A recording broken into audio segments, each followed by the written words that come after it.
All right.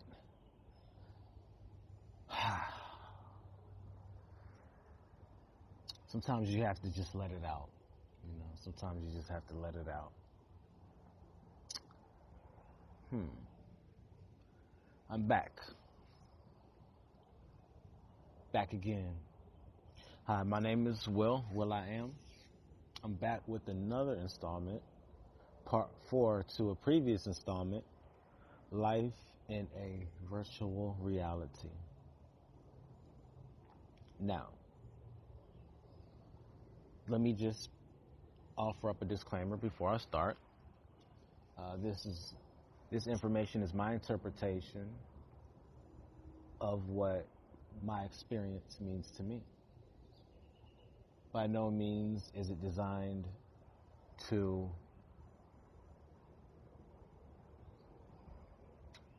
be the truth, the end all be all. Your truth might be different from my truth. My truth is probably different from your truth. However, that's good. That's good. This isn't about belief. This is about experience and what I've come to find to be truth, my truth, based upon the evidence that I've come to hold to be true. Life in a virtual reality. Now, virtual. When I use the word virtual, I'm using the word as a means to convey that life, or to convey life to be simulated. Okay, a simulated reality. Just because I've came to the conclusion that life is a simulated reality, that does not mean that I do not think life is to be real. There are many theories and explanations relating to life as we perceive it to be. However, how we perceive existence to be is merely subjective and depends upon one's own viewpoint and really their frame of reference.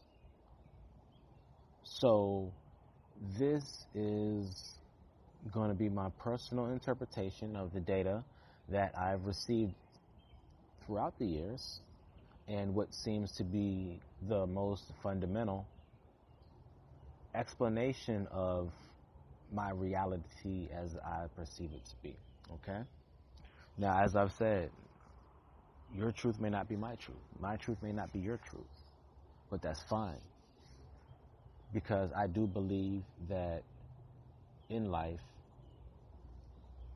there is a subjective nature to reality. Okay? Now, this information is coming from my perspective and my vantage point, and is by no means meant to be your truth, your reality, which may seem fundamentally different. At the end of the day, I only hope that when you hear this information, that you open your mind as to what is possible and probable in the realm that you call reality. Now, my perspective on life as I see it has changed many times over the years with the advent of a newfound understanding caused by shedding of my belief systems and dogma that I previously held as truth and ignorance. Okay? What is commonly promoted as truth these days is simply cultural belief, matrices, overlaying entrenched biases predicated upon fear, essentially. And I believe belief to be a problem. Belief is a problem. That's why I don't like it. So I say I believe belief to be a problem as to say, I do not believe. Okay? Fear, yes, this mysterious proverbial element of our being that we desperately try to mask from others and essentially from ourselves, is the enemy. You know, we say things like, why won't it just go away? This is the question that we ask ourselves when confronted with that ghost in the machine. You know, fear, an unpleasant emotion caused by the belief that something or someone is dangerous, likely to cause pain, or a threat, defined by Oxford Dictionary.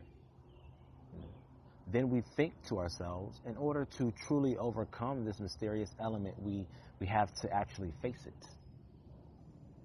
Oh no, we don't want to do that. You know, don't want to do that either. We don't want to be fearful, but yet we don't want to have to actually face fear in order to overcome it. So it remains this insurmountable thorn in our side that always seems to stick with us throughout our lifetimes. You know, and I know y'all are probably like, oh, did he say lifetimes? Yes, I did, but I'll get to that a little later. Okay? And when attempting to describe my reality, I came to the conclusion that there are only a couple of things that are actually fundamental. You might have even heard me say this before. One is consciousness, because there has to be an observer or an interpreter in order to establish what is quote unquote real and what is not. Right? Simple enough. And nothing exists without one being present to verify or to establish something existing. 2, evolution occurs at a fundamental level because in order for anything to sustain existence and divide or procreate, it must be around in order to do that, right? Duh. Simple. This isn't complex, right? At least it doesn't seem like it.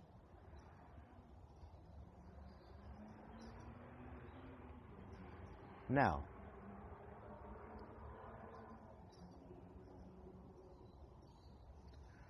this brings us to consciousness. Consciousness appears to be, to me, a type of evolved energy that possesses awareness, which can then differentiate between 2 or more states.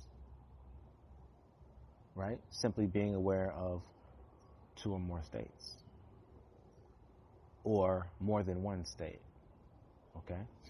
There does not seem to be any limitation as to how many states consciousness can differentiate between, which also I think adds to the idea that consciousness is truly fundamental. Now, Earth, on the other hand, does not seem to me to be fundamental but virtual. Digital, you know, discrete chunks of data arranged in a certain way that consciousness extrapolates a meaning from, you know, thus converting data into information. Because there is a difference between data and information. Data is just that which is presented. Information is that which is interpreted. Okay. Now, there's a term that isn't mine. It was coined by a man by the name of a physicist by the name of Tom Campbell, who has came up with an acronym called PMR, which stands for a physical matter reality. Okay? Which is a set of constraints defined by rules of physics that limit what we receive as far as data in the output, the expression of consciousness. Okay? And this physical matter reality and the avatar are one, part of the same system, essentially. Okay? And the simulation is essentially the production of a computer model of something especially for the purpose of study, essentially. And when you look at it, there seems to be 3 components to every virtual reality, okay? That which computes, the server, or this larger system. Then you have 2, the virtual reality matrix itself, a creation of consciousness. Then you have 3, the consciousness controller. Now, my perspective, it's not simply based upon pseudoscience, but upon many quantum physics experiments and principles, right?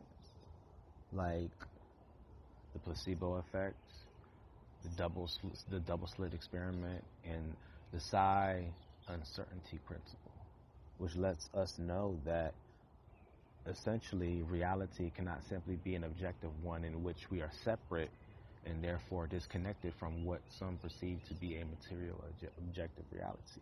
You see what I'm saying? And that when you look at it, it's not that difficult to understand, okay? And what I found to be true is that we actually exist as consciousness outside of a statistic, probabilistic, virtual reality, meaning within our reality, choices or anything for that matter exists as probabilities, like to be or become true or real. Like, for example, when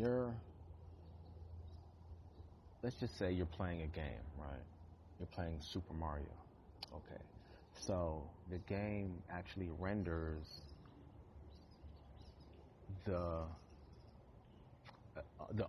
only a certain amount of data that's required to form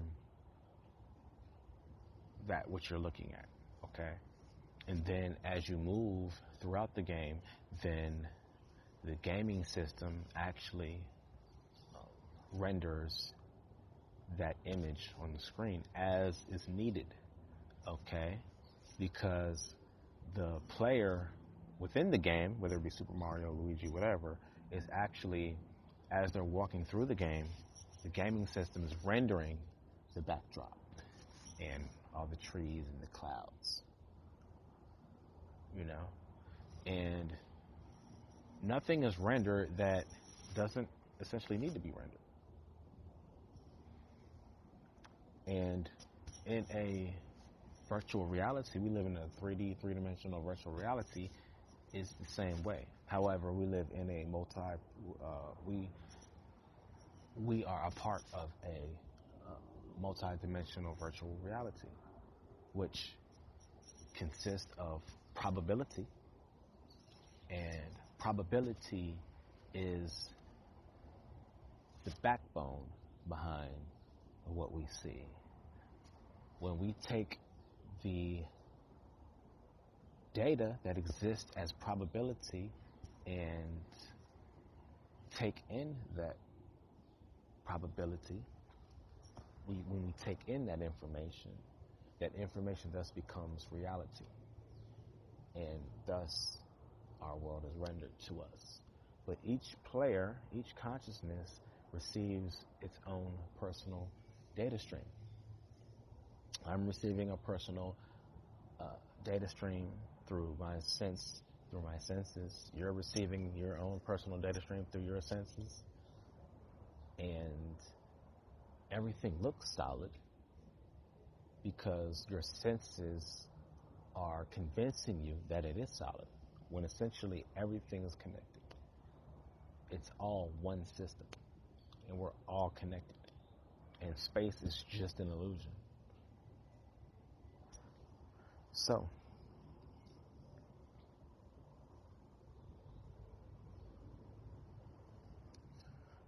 until we collapse, quote unquote, or manifest these probabilities into our reality due to our intent, which stems from consciousness,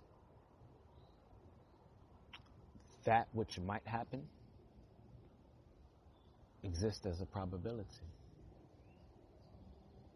Okay? Even with things that are already rendered. If I drop a glass bottle on concrete, there's an escalating probability that that bottle is going to break until it does. You see?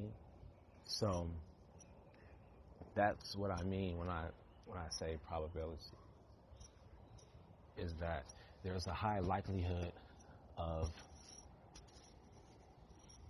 there's either an escalating or a de-escalating probability of things all around us happening. And that which is the most likely or the highest probable to occur will occur. Okay? And that which is the least likely to occur probably won't occur. Okay? Now, I don't know if some of y'all got that, but if you have any more questions, I'll go into that a little bit more deeply. Okay? So there are all these probabilities of situations or events that can or are possible to occur, and consciousness, by way of the intent and the will, brings these probabilities of what is possible or what is likely to occur in reality by way of intent. Okay? Consciousness goes into this sea of probability as it navigates this sea of life, and through free will and intent selects these probabilities through action, through will and intent, and upon selecting or the gathering of data manifests what is probable to occur and converts the possible or probable into actual occurrence. Okay? And this is where we see the cause and effect, cause and effect, cause and effect, cause and effect. Some effects dissipate while other effects constantly grow. Okay? With an escalating probability. Okay? Depending upon a will and intent, which some say is the energy or the force that generates the effect, which is just the channeling of the intent or the will, which is bringing or controlling or manipulating probability. Okay? Now, this, however, is not it. It seems that once consciousness through intent manifests something in our reality, that if that conscious element that has manifested a said choice or event is moved from reality, such as death, and no other conscious observer is present to bear witness of it, that information or event no longer exists and returns to being another probability. So let me say that again, right? Because I don't want y'all to miss this, right? It seems that once consciousness, through intent, manifests something into our reality by way of observing and taking the data, bringing that which is probable into that which is, through intent, manifesting something in our reality, that if that conscious element has manifested a said choice or event into our reality, but if that event is removed from our reality and no other conscious observer is present to bear witness of it, that information or event no longer exists and returns to being another probability. Okay, let me give the example of the ancient Egyptians. Okay. We have a lot of information, I would say, on the lifestyle and the sciences of ancient Egypt or Kemet.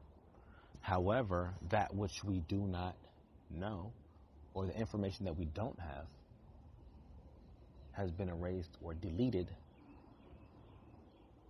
from this virtual reality. So there's many things that we know, but there's even more things that we don't know, and that we won't find out. Because when they were doing it at the time, they were manifesting that into this reality, okay, virtually. But over time, the probability of that information being lost or forgotten increased, okay? And the more people that, quote unquote, died, having the knowledge, removed bits and bits and bits of information from our reality. until it was no more. So not only can we as players in the game manifest things in our reality, we can also remove things out of that same reality, because it's all about information. Okay? If something is probable to occur, and through my will and intent manifest that probability into actuality or reality, now I've brought something into this virtual reality. Okay? I brought something into it, which only consciousness can do. It's not all about consciousness; it's all about information, but they're joined. Do you understand? So I can bring something or manifest something into this reality, but if I'm the only one that has that information, and I destroy that information, then that information is eliminated from our reality and ceases to exist. Okay? But if you have more conscious observers that receive the same information stream, then that information must stay in our reality until each of those players die. And then that each player contains bits of information that as they die, that information is lost little by little until all those conscious observers or the avatars die and the information is no longer in our reality. You see? So consciousness is able to manifest things into the reality, build things, and shape and craft things, as well as remove things as well. Some things in relation to Egypt we'll never know. We'll never find out because the information was removed and new information was brought forth. Okay, based upon probability. You know, if you have a certain civilization, which civilizations are really fragile, if you have a certain civilization and you fast forward and as you go throughout time, the probability of information being lost, destroyed, increases until at a later time, at a later date, that information no longer exists. Okay? And so we're constantly, as long as consciousness is controlling an avatar within the simulation, we're constantly bringing and manifesting different things into our reality, as well as removing things. Okay? Now,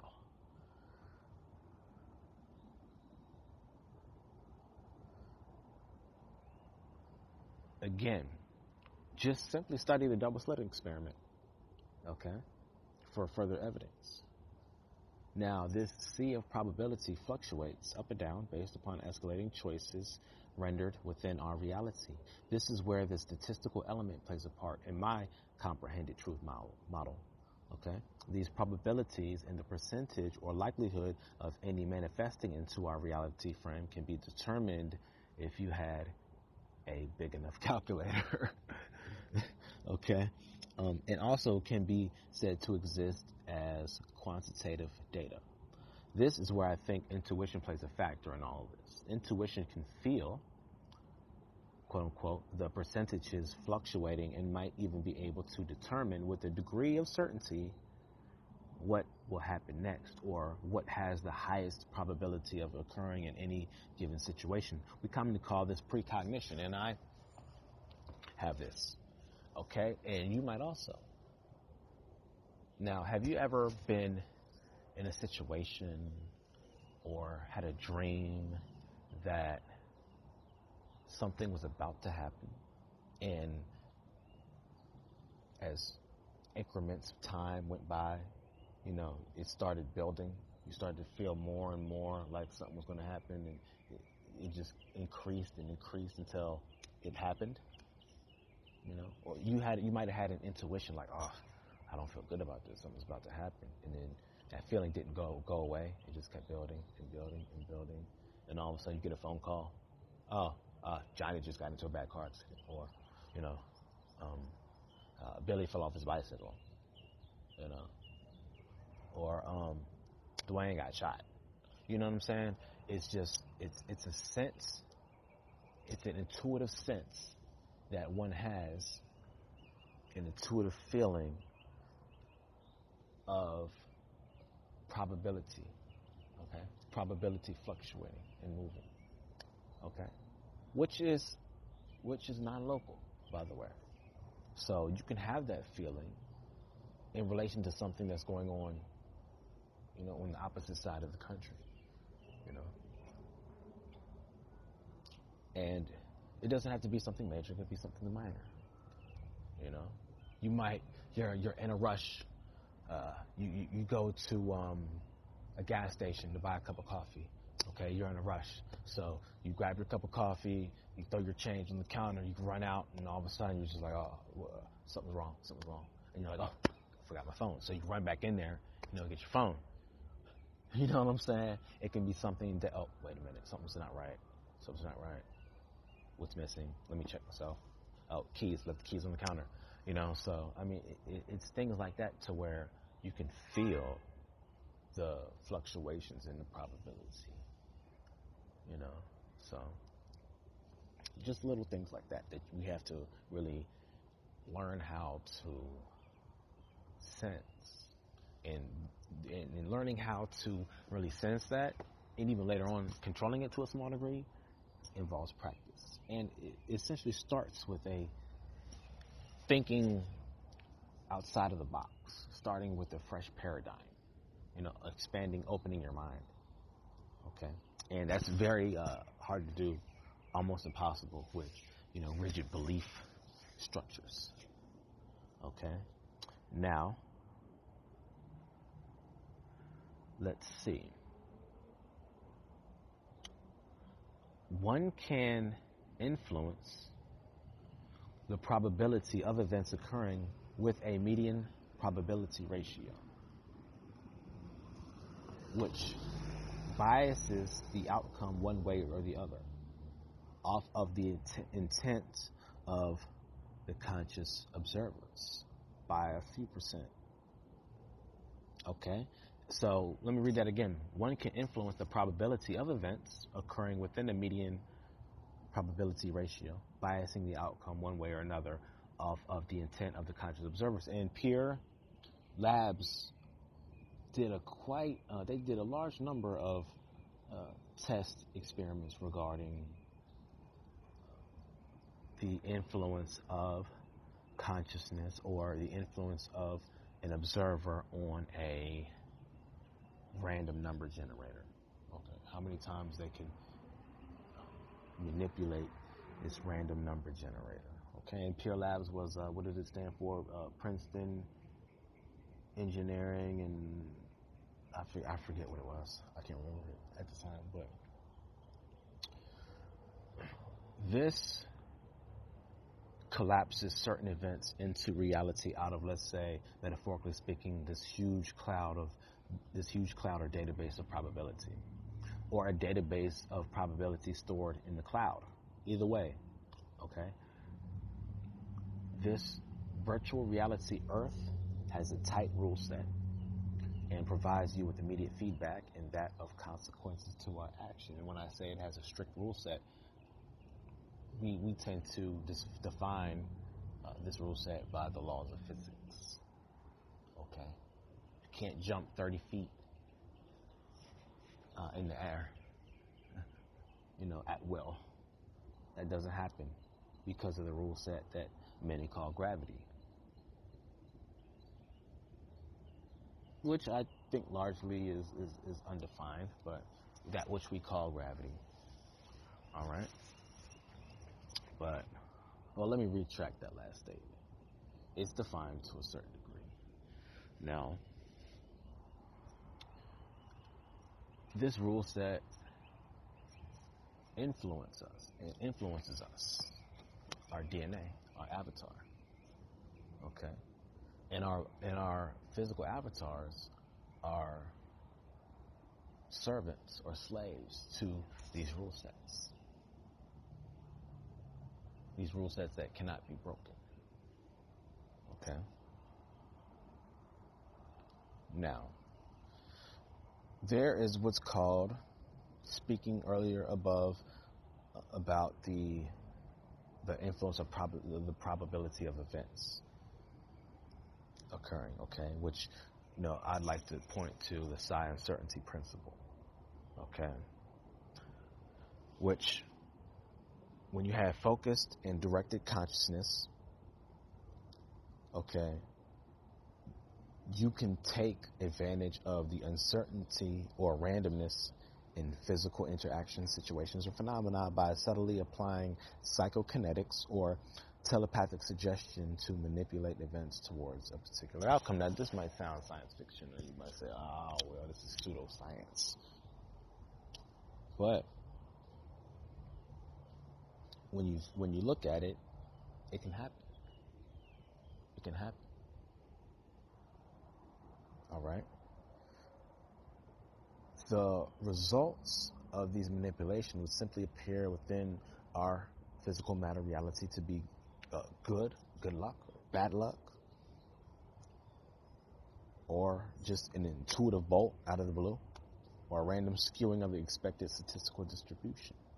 Like if something is just up in the air, like what's the let me try to find a good example. Okay, like if there's this random forest that nobody's ever been to, no one on Earth in our current day and age has ever seen this forest, has ever been in this forest, so we don't know what's inside the forest. We don't know the animals that live there or anything. So it's pretty much up for grabs.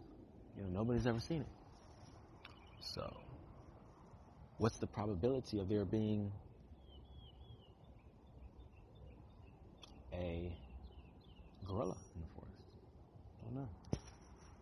What's the probability of there being, some squirrels in the forest?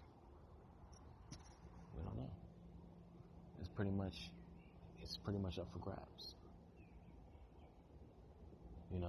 So it's situations like those that we can really use our mind to really create. What kind of trees are in that forest? We don't know. Is there anybody living in that forest? We don't know. Could there be aliens or Bigfoot in that forest? We don't know.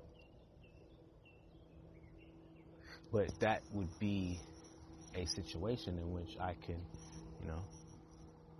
try, or it might be possible to skew the probability a little bit, to play with reality a little, But you have to start with things. It's easier to work with things that are untouched, if you will. Things where, nobody's really ever seen it or done it. Then it's easier to see and do the impossible that way. But if, millions of people have been in this forest and they saw the same tree there in that same spot over and over again, then that tree's going to remain there, because there's a high probability that when I walk into that forest, I'm going to see that same tree, because millions of people have already seen that same tree. So the information is here in our reality that there is a tree that is right there, that's supposed to be right there. So if I walk into the forest and I see the tree that millions of people have seen, and I walk into the forest and it's no longer there, nobody chopped it down or anything, it's just not there, as if it never was, that would be against the rule set. So the rule set, one of the rules is that everything, or the main rule, I would say, is that everything must remain consistent. I can't look out my window and see the beach 1 minute and then somebody else look out the same window 5 minutes later and see a mountain range. Okay? That goes against the law that everything must remain the same or consistent. Okay? But when there's enough uncertainty, you can skew probability by a few percentages. Okay? That is the median probability ratio. Okay? Now, Probability is essentially the likelihood of one or more events happening divided by the number of possible outcomes, or the number of favorable outcomes divided by the number of total outcomes. So the odds of me picking an ace of spades out of a 52 card deck is 1 in 52, which is around what, 0.19%? Okay? And therefore, we live in a virtual reality that is based upon probability. And what's the most likely to happen will happen. But if it's up in the air, if nobody's really seen it or interpreted it, if the information isn't here, like numbers in a database that nobody's remembered, the information has to be here. But if it has to be here, and once it's here, that which is the opposite cannot also exist. You know, 1 plus 1 equaling 2 cannot be true and untrue at the same point and at the same time. You know what I'm saying? So if there's information saying that that bottle is sitting across the table from me, there cannot be information in our same reality saying that bottle is not sitting across the table from me. Everything must remain consistent. And once you start to think and understand that reality is like that, you're going to start to see that, hey, it is true. You know, there's been times to where I've been, typing on my phone or just doing something, and I don't actually touch the thing, but it moves. Because there's a probability, the closer your hand gets towards touching something, there's an escalating probability of that object moving. Now, as you're reaching your hand out to touch something, you're moving probability. The probability of that object moving increases until it moves, right? And once you touch that object, that's, your 100% probability of that object moving. As you pull your hand away, there's a decreasing probability percentage of that thing moving. See what I'm saying? So even if you're reaching your hand out and there's like a 90% chance of that thing moving, you can still move it without actually touching it. Okay? So, and if you learn how to control this, you can, over time, you could become really good at it. Okay? Now,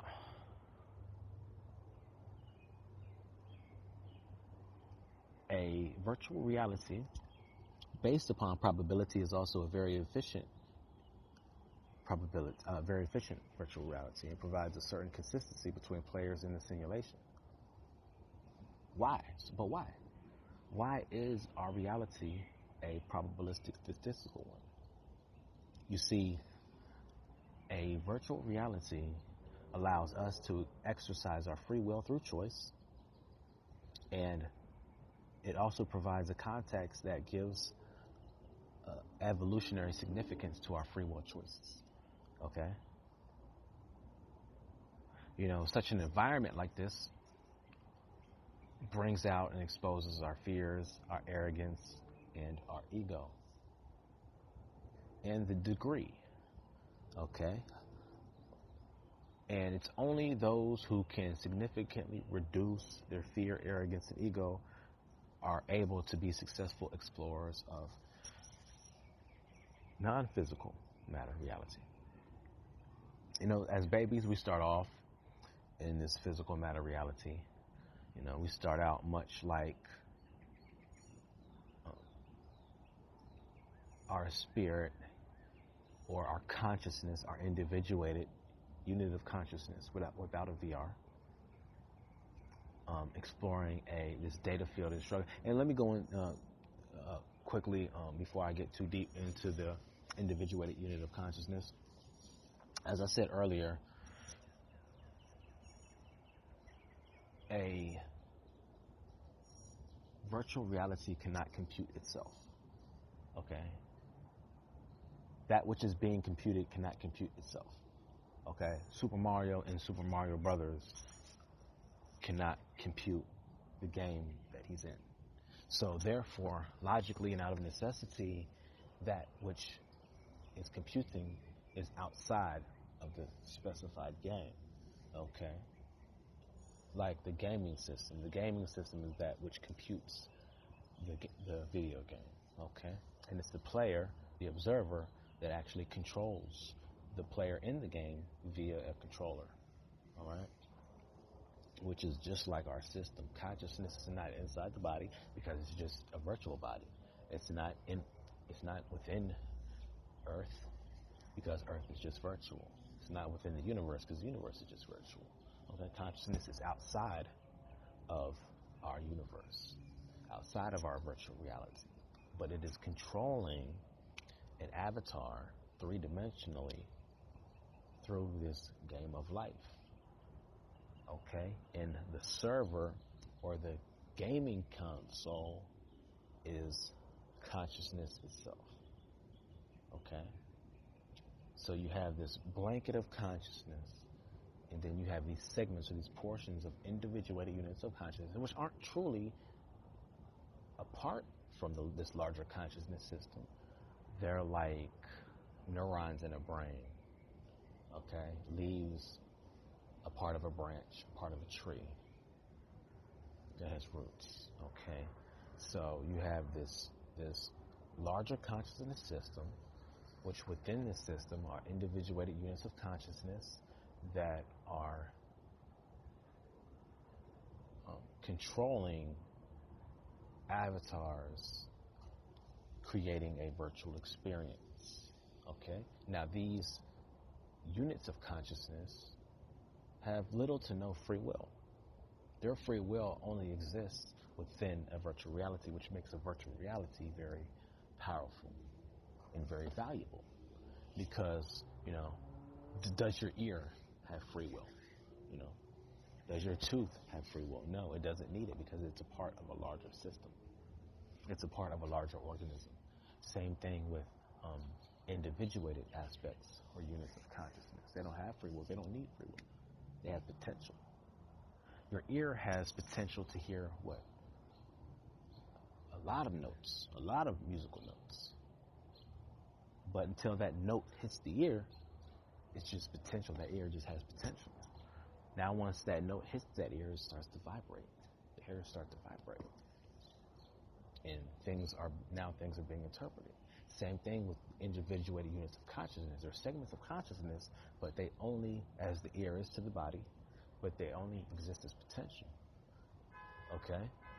How that potential is actualized is by way of a stimulant, which is that virtual reality, which is that metaphorically that sound coming into the air, vibrating those hairs.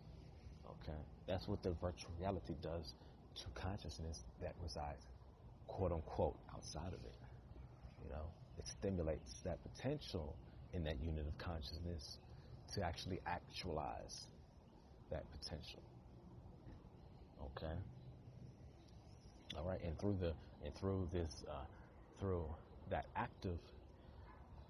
activity, you can see, quote unquote, the capability of that eardrum.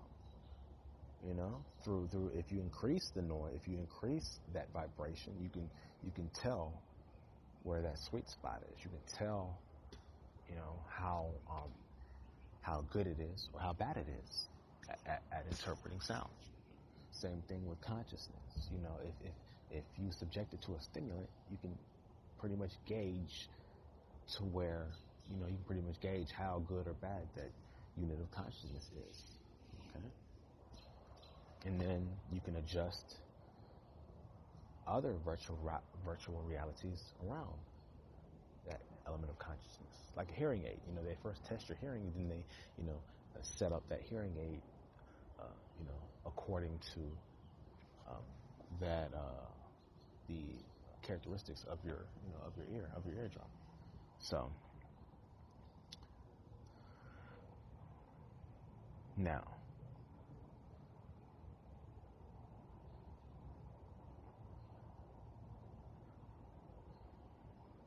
this potential is seemingly infinite, okay? But it remains unable to really apply this potential.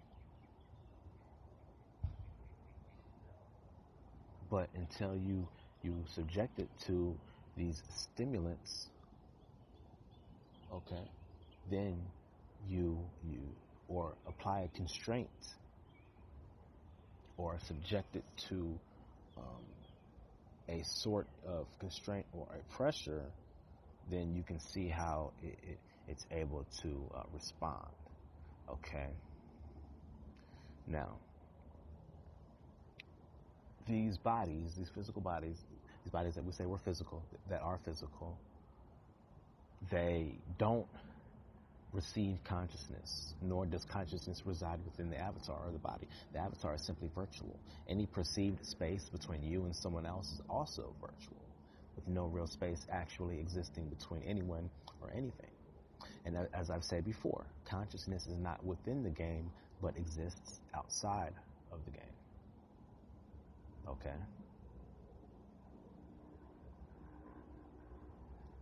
Now,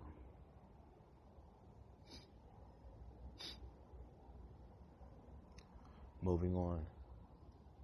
The player, which is consciousness, is controlling Mario in a separate reality. Does Mario contain consciousness within the tiny brain of his? No.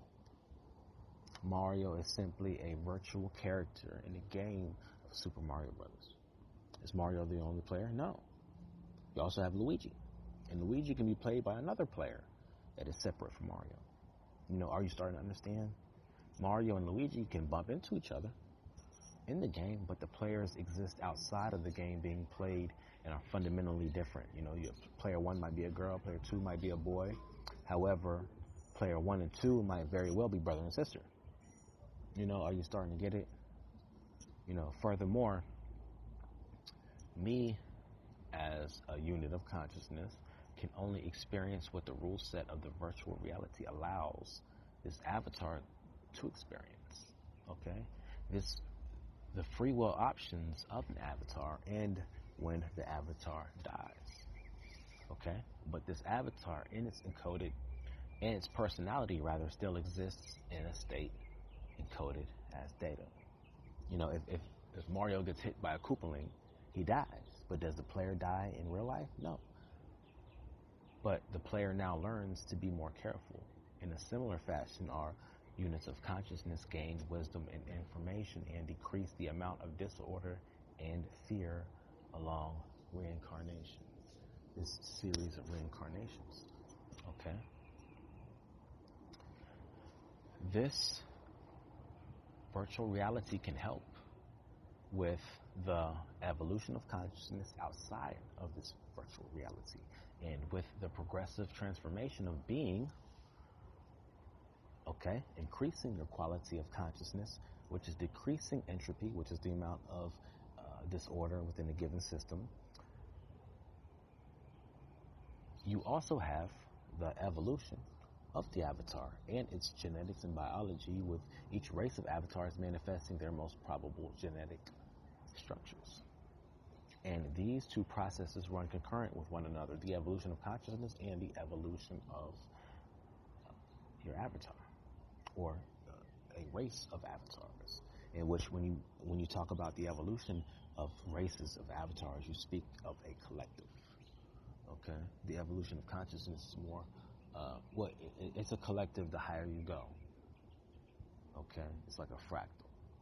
You know, it appears to be the most individualized the farther out you go, just in appearance. Okay. And remember, evolution of consciousness occurs beyond and outside of your avatar. This is good news, though, believe it or not. I mean, what you want to be outside of your training program, what good would it do if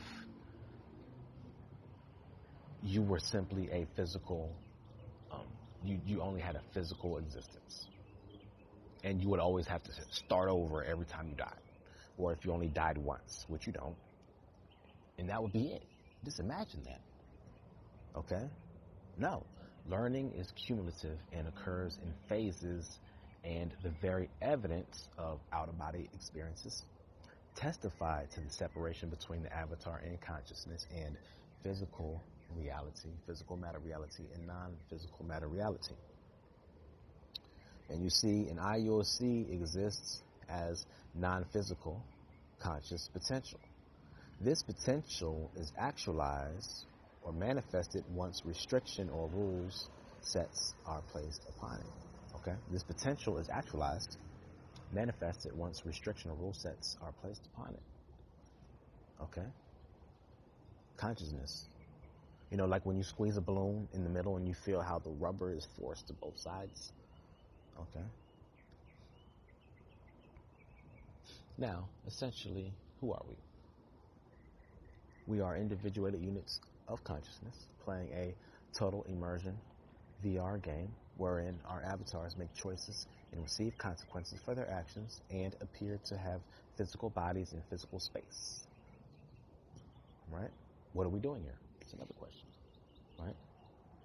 We are an individuated unit of consciousness with a mission to evolve the quality of our consciousness through interaction within a data set along with others within this virtual reality multiplayer game.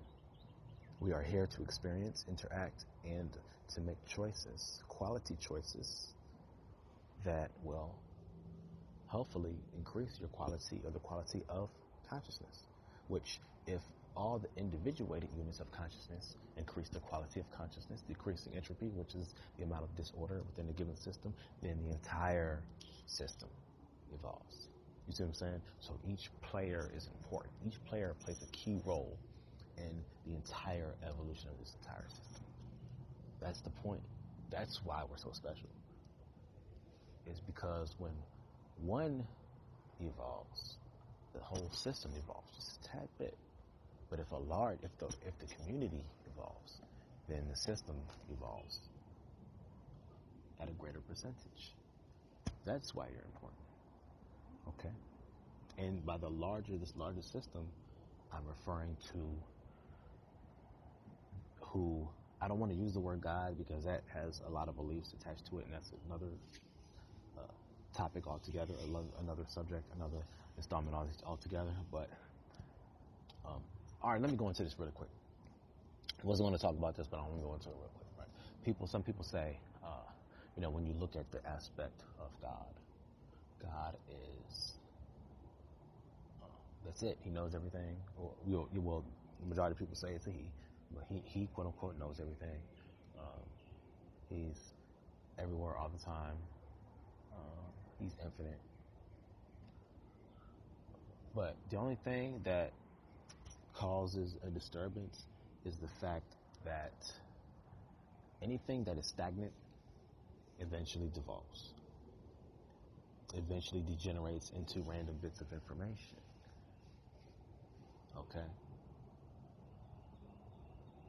If you are in one spot, if you know everything there ever was to know about, and there's just nowhere you can go from there, then you exist as a point.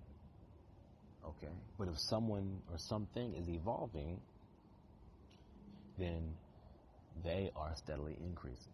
And what's going to eventually happen? That which is evolving, okay, is going to keep evolving, and keep evolving, and keep evolving. Okay? Infinity doesn't exist. It's only a concept because you can never get to it. So it only exists in the abstract. Because if it did exist, then you could reach infinity. And if you reach infinity, you would always add one more. And therefore, infinity would cease to be infinite. So infinity is just an abstract concept. Okay? Nothing that is infinite is real. Okay? It's just an abstract concept to describe things in processes that we don't really know about. Okay? Now,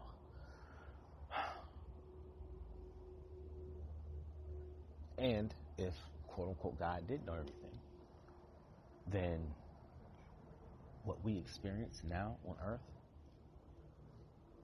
would tell you what that or who that God really is. Okay? That's another installment. Okay? Now,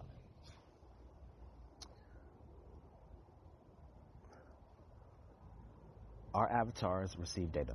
This data is interpreted by consciousness as information, which information is data comprehended by a conscious observer. Okay?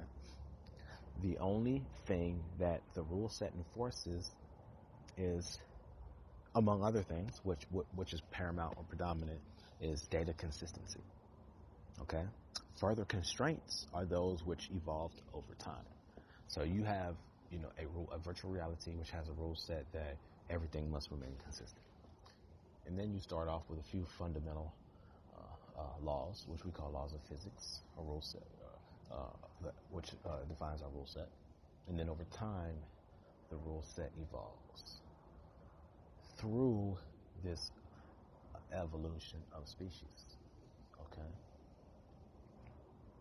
All right. Now,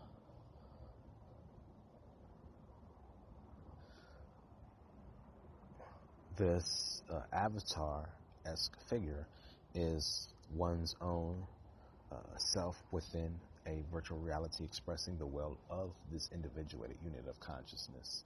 This is a manifestation of consciousness that resides outside of the VR. Okay, and this avatar is this residual image of your digital self. So who you are, your personality, your characteristics, are a three-dimensional representation of an individuated unit of consciousness, which has very little free will, but an infinite amount of potential, being constrained by a three-dimensional virtual reality rule set. Okay, that's who you are. So your potential is, and I use the word infinite in quotes. Okay, but you have this enormous potential with very little free will. Existing as an individual unit of consciousness, which is a part of this larger consciousness system. Just as the finger is to the hand, is to the arm, is to the upper torso, is to the body. Okay. It plays its position, but it's a key position, and it is needed, even in comparison to the larger consciousness system. So once you put, or constrain, or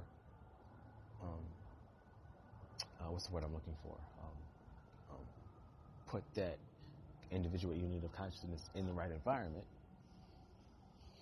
with the right energy, it manifests. It births. Okay, all this, potential, and we get that, potential is actualized in the form of personality, soul, characteristics. What makes you you? Okay. Now, going further, while operating these avatars, we are also influenced by our perceived decision space. Okay, consciousness makes the decisions, but the avatar sets the constraints, and this is really important. This is what I really want you to know too, as well, is that your physical avatar doesn't really. It's just virtual. Okay, it's a virtual brain, your virtual heart, your hands, feet, legs, whatever. It's all virtual. It doesn't move unless consciousness is controlling it. Okay? Unless consciousness is controlling it. With the loss of consciousness, your body does not move. Okay? It takes consciousness to animate this physical, to animate your body, because your body is just virtual. Okay? All right? Consciousness does not reside within the body. It's, just imagine you're in your room, right? And you're looking at your TV, and you're watching CNN. So you're getting a specific image that is being rendered to you, okay, on your television, and you sitting in your lazy boy is looking at that image, okay. Now that image is also being broadcasted out to millions of other viewers, okay. All right. You know, it's the same broadcast, but each person in each different household is interpreting what's being presented to them a little differently. Okay, that's what it is. That's what, you know, what you're seeing right now, what you're listening to right now is being broadcasted to you by way of a server into your consciousness, which is outside of this virtual reality. So right now, your consciousness is outside of everything that you see to be real. But it looks like you're inside of it because it's first-person perspective. Okay? You think you're inside of it because you're getting visual stimulation of whatever's in front of you. You're getting audible stimulation, you know, touch, taste, smell, etc. So that your five senses place you inside of the game. But that's the only thing that places you inside of the game. And all your senses, the only thing that they're detecting is data, vibration, temperature. That's it. Five senses are what is placing you within the game that you exist outside of. I know it's hard to get your mind around this, but this is what's going on. Okay. Our consciousness is constrained by the limitations of the avatar. The avatar is what places the constraints on your consciousness. It's what tells the body is what tells your consciousness what you can't do. Your brain is what tells your consciousness what you can't do. And as your physical body gets ages, because it is finite, as your physical body ages, the constraints on your consciousness are further limited. You know, it's not your consciousness. You know, if you get hit in the head with a baseball bat, okay, messes up your brain. Now you can't, you know, see as good as you used to. Your motor skills aren't as good as you. It's not because consciousness was damaged. It's because your body was damaged, and your body is the constraint that constrains consciousness. Okay, like if you're playing a video game and somebody might have dropped, the PlayStation. Somebody might have dropped the Xbox, so it freezes every now and then. Okay, it's not the player that's the problem. It's the hold on. I think that's a bad example.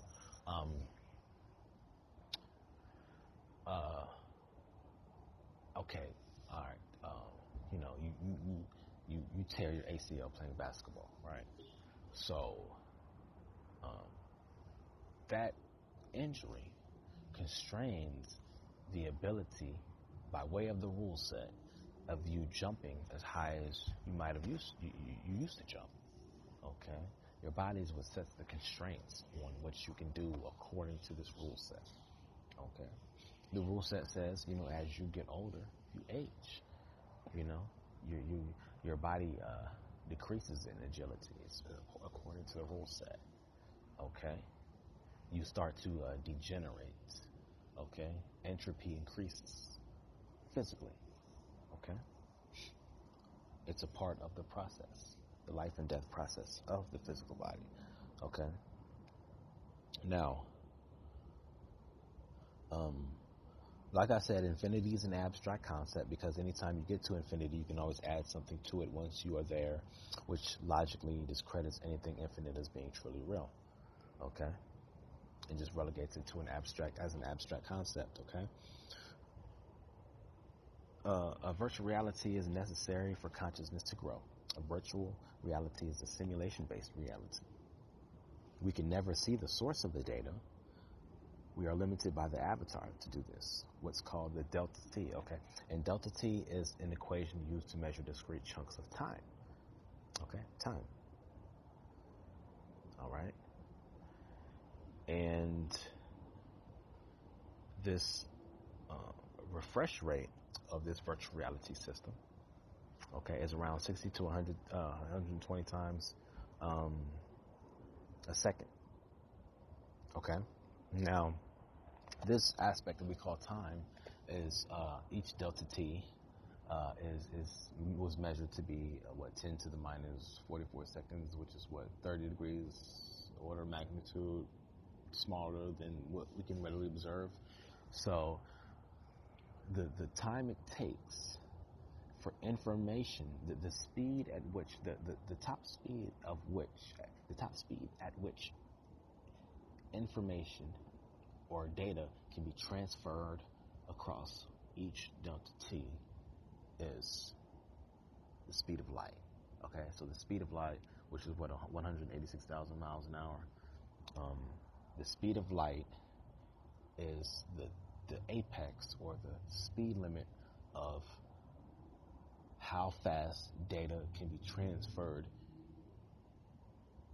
across each delta t or each segment of time, because time isn't analog. We look around and we think, everything's just smooth and time is just ticking right on along, but time is discrete. Einstein said this. Time exists in discrete chunks. Okay, but these chunks of time are so minute that they just seem seamless, but they're small, discrete chunks. Time is made up of small, discrete chunks. Okay, and the speed at which data can be transferred is the speed of light. All right.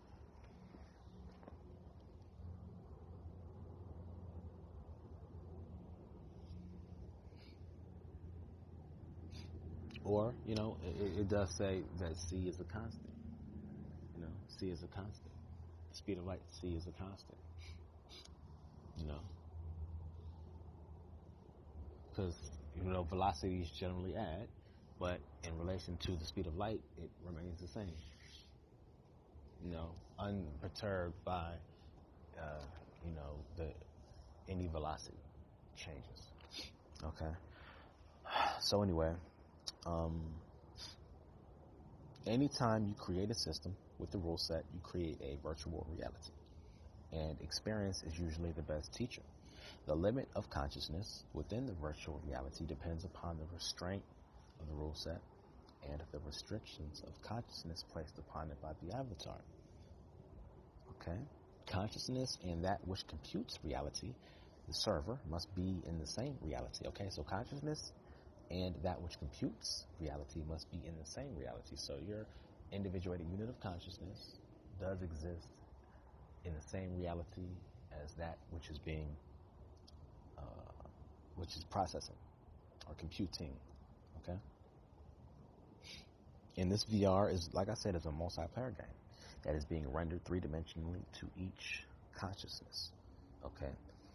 With each player receiving their own subjective data stream, with truth being a specific doctrine or idea that they choose to quote-unquote believe in. Okay, and anyone that's familiar with computer science knows that a virtual reality cannot compute itself. So that which computes cannot compute itself unless it's in a digital format. Hence the reason why people draw the distinction between, or the distortion between your higher and lower self. Your higher self is that which is computing the data and receiving meaning out of what's received, information. Your lower self is your avatar that navigates the sea of perceived illusionary space. Okay? Our consciousness, our individuated consciousness is our truer self, a digital individuated consciousness as it resides on the reality wide web. Okay? Now,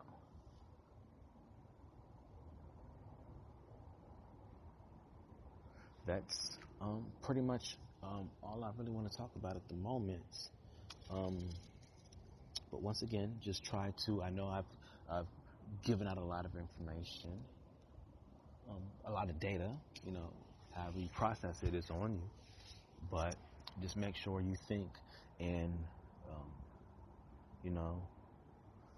when nightfall, when nightfall comes to pass, just think about this information and think about its meaning and what it means to you. Think about everything that I've said and just reality, just how you perceive it to be. And just the next time you walk outside, just think. Or if you already are outside, just think to yourself, you know, about your purpose, about why you're here, about everything, how it works. And do you think it's just some objective, place that you just were born into, and that it just exists outside of you? Or does it all exist within you? Think about that. Once again, my name is Will. It's May 15th, 2017. And I'm out. Peace.